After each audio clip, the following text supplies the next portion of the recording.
a recent episode, you heard Greg Dowd from Commodity Markets Council discuss beef trade and the Trans-Pacific Partnership. Along with that discussion, the U.S. and other World Trade Organization members are currently negotiating in what's known as the Doha round of trade talks.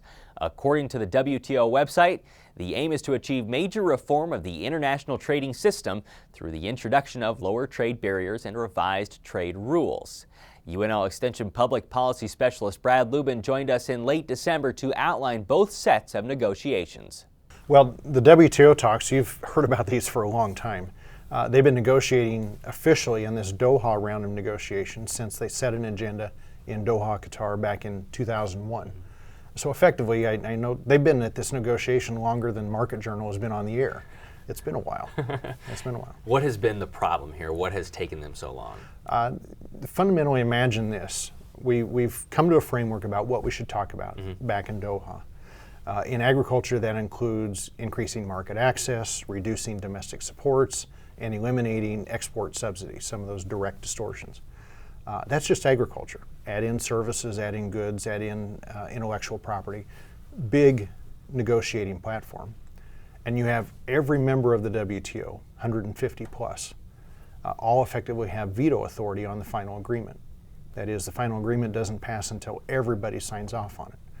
Getting all those member countries to agree to a final agreement here has taken a long time. Now, how would you quantify the progress that they've made here? Where are we now? We came to basically a cliff here in Bali, Indonesia, in late 2013 here. Either we did something now that forged an agreement, or we effectively said the WTO is dead. We can't negotiate in this kind of a framework. We still have a WTO agreement that was passed back in the 90s that we live by and have conflict resolution and so forth. But as far as a negotiating body, very difficult. Well, lo and behold, the WTO did in fact come to an agreement in Bali. So there is a new Doha round agreement, not just a negotiation, a real agreement. It's not particularly ambitious. They largely agreed to things that were already offered. We will look to reduce some export subsidies, so we'll eliminate sort of one category that most countries have gradually scaled back anyway. We did not substantially make progress on reducing domestic supports in agriculture. In fact, some argue we're going backwards because of some allowances made to India to deal with what they consider to be a food security and ag subsidy question. And we're making some progress in terms of market access, but still lots of barriers to trade, and maybe increasingly the barriers to trade are what we call sanitary and phytosanitary measures. We're going to claim that it's a health or environmental or other concern, and is it really that, or is it really just trade protectionism? Those are big issues. We didn't resolve any of them particularly well, but we do have an agreement that should at least enhance trade opportunities, including those opportunities for U.S. agriculture. Let's move to another one that also could be vital to agriculture. That's the Trans-Pacific Partnership, the TPP. Where are we with that? Well, the U.S. is one of 12 countries in that negotiation. Imagine essentially the Pacific Rim. In fact, the negotiators left Bali on their way to Singapore to leave the WTO talks and go to the TPP talks.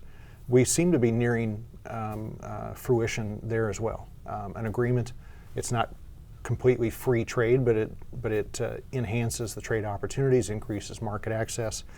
Look at Japan as an example. U.S. has been battling with Japan over some trade restrictions. One of those issues in relation to beef and the limit on imports from 20 months. Well, Japan raised that from 20 to 30. That was one of their first sort of overtures as these talks began, to signal that they were willing to consider liberalizing their trade agreements. That progress looks good. We're not done yet. That will drag into the new year. But clearly we have maybe more optimism on the trade front than we've had in a while.